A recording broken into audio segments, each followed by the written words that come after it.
Shooting begin కాకముందే fighting start అయింది. Cinema పేరు ఇడుపు కాగితం. దాని మీద పట్టు విడుపు లేకుండా రచ్చ రేగుతోంది. ఇది ఏపీ తెలంగాణ మధ్య అగ్గి రాజుకునేలా చేస్తోంది. రెండు రాష్ట్రాల నెటిజనం మధ్య సోషల్ మీడియాలో చెలరేగిన కాంట్రవర్సీ కాకరేపుతోంది. ఇడుపు కాగితం అంటే అంత ఉలికెందుకు అంటున్నారు తెలంగాణ వాదులు. తమ భాష యాసను కించపరిస్తే ఖబర్దార్ అంటున్నారు. ఇది తెలంగాణ యాస మీద జరుగుతున్న దాడా లేక పబ్లిసిటీ స్టంటా?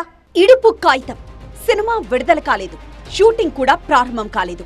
జస్ట్ టైటిల్ రివీల్ చేసి ఓపెనింగ్ చేశారు, అంతే. రచ్చ రాచుకుంది. ఆంధ్రాలో ఈ సినిమాకు తెలుగు డబ్బింగ్ ఉంటుందా? తెలుగు భాషలో డబ్ చేస్తారా లేక తెలంగాణ భాషలోనే చూడాలా? సబ్ టైటిల్స్ వేస్తే హ్యాపీ అవుతాం ఆంధ్రోళం అంటూ కొందరు కావరంతో పెట్టిన పోస్టులతో సోషల్ మీడియా భగ్గుమంది. దానిపై తెలంగాణ భాషా ప్రేమికులు ఒక రేంజ్ లో మండిపడుతున్నారు. ఇది కాస్త ఆంధ్ర వర్సెస్ తెలంగాణ అన్నట్టు రెండు రాష్ట్రాల మధ్య సెగలు పుట్టిస్తోంది. తెలంగాణ భాషను అవమానిస్తున్నారంటూ తెలంగాణ వాదులు అగ్గి మీద గుగ్గిలమయ్యారు. 60 ఏళ్ల పాటు మీ కథల్నే చూశాం, మరి తెలంగాణ కథలు ఎందుకు చూడరు? ఇడుపు కాగితం అని సినిమా టైటిల్ పెడితే ఇంత ఓర్వలేని తరమా? ఇంత ఉలికిపాటెందుకు? ఇంత కలవరమెందుకు అంటూ తెలంగాణ వాదులు అడిగి కడిగి పారేస్తున్నారు. ఇద్దరు భార్యాభర్తలు విడిపోదలుచుకున్నప్పుడు వాళ్ళంతా కలిసి ఒప్పందం చేసి ఒక కాగితం రాస్తే దాన్ని ఇడుపు కాగితం అని అంటారు. ఇది అర్థం కాకుంటే ఎవరన్నా తెలంగాణ మిత్రుడికి ఫోన్ చేసి అంటే ఏంది బ్రదర్ అని అడగొచ్చు, అడిగితే చెప్తారు కదా. అట్లా కాకుండా డబ్బింగ్ ఉంటుందా అని మాట్లాడితే, మీరు ఇంతకాలంగా తెలంగాణలో జీవిస్తున్నారు కదా, మాతో పాటు కలిసి ఉంటున్నారు కదా, మా సేవల్ని మీరు పొందుతున్నారు కదా, మరి రోజు డబ్బింగ్ చెప్పుకుంటున్నారా? మేము మాట్లాడుతున్నప్పుడు మా భాషకి డబ్బింగ్ సబ్ టైటిల్స్ అవసరం అవుతున్నాయా మీకు? ఇదెక్కడి అహంకార ధోరణి? ఒక ప్రాంతానికి వచ్చి జీవిస్తున్నప్పుడు ఆ ప్రాంతం భాష పట్ల, సంస్కృతి పట్ల గౌరవం ఉండడం, సంలీనం కావడం అనేది సంస్కారం. తెలంగాణ భాషను, అస్తిత్వాన్ని అవమానిస్తున్నారని మండిపడ్డారు కవిత. ఖచ్చితంగా చెప్తాడు, మా భాష మీద అవహేళన చేసినందుకే ఇలా రాష్ట్రం వచ్చింది. ఇంకొకసారి అటువంటి వెకిలి ప్రయత్నం చేయకండి.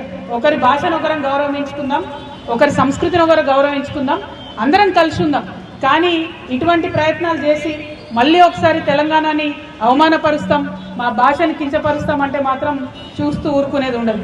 ఒక టైటిల్ పేరును అడ్డు పెట్టుకొని తెలంగాణ మాండలికం, భాషపై సోషల్ మీడియాలో జరుగుతున్న దాడులను ప్రొఫెసర్ నాగేశ్వర్ ఖండించారు. తెల్ల కాగితం అనే మరో సినిమా వస్తోంది, దానిపై రాని కాంట్రవర్సీ ఇడుపు కాగితం టైటిల్ పై ఎందుకు అని నాగేశ్వర్ ప్రశ్నించారు. విడాకులులో ఏముందిరా, ఆకులా? అర్థం కాకపోతే మూసుకోండి, సబ్ టైటిల్స్ ఉండవు, చూడకండి అని ట్విట్టర్లో ఘాటుగా స్పందించారు ప్రొఫెసర్ ఘంటా చక్రపాణి. ఇక సినిమాను, భాషను కలపొద్దని సూచించారు సీనియర్ యాక్టర్ నరేష్. మాండలికాలను ప్రతి ఒక్కరూ గౌరవించాలని, వాటిని హేళన చేయొద్దన్నారు.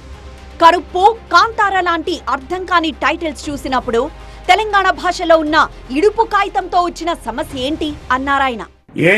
మన కరుప్పు సినిమా చూడలేదా? కరుప్పు అర్థం చాలా మందికి తెలుసా? మరి ఎందుకు ఇవాళ ఎంత పెద్ద హిట్ చేసాం మనం తెలుగు వాళ్ళం? మరి అదేవిధంగా కాంతారా రిలీజ్ అయింది, దాన్ని ఎందుకు అంత పెద్ద హిట్ చేశాం? సినిమానండి, సినిమా ఇస్ ఫర్ ఎంటర్టైన్మెంట్. దయచేసి సినిమాని, భాషని కలపొద్దండి.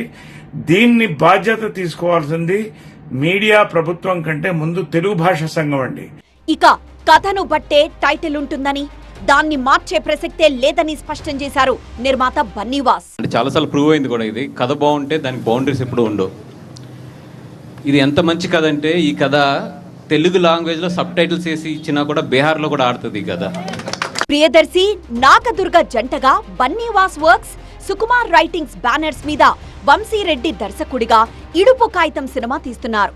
విడాకుల కోసం కోర్టుల చుట్టూ తిరగకుండా ఇరుపక్షాల పెద్దలతో మాట్లాడి అనధికారికంగా డైవర్స్ తీసుకోవడమే ఇడుపు కాగితం. ఆ పద్ధతి ఇప్పటికీ కూడా కొన్ని తెలంగాణ పల్లెల్లో కంటిన్యూ అవుతోంది. అయితే ఇదంతా పబ్లిసిటీ స్టంట్ అని కొట్టిపారేస్తున్నారు కొందరు. సినిమాకు హైప్ తీసుకొచ్చేందుకు ఇలా చేస్తున్నారేమో అని అనుమానాలు వ్యక్తం చేస్తున్నారు.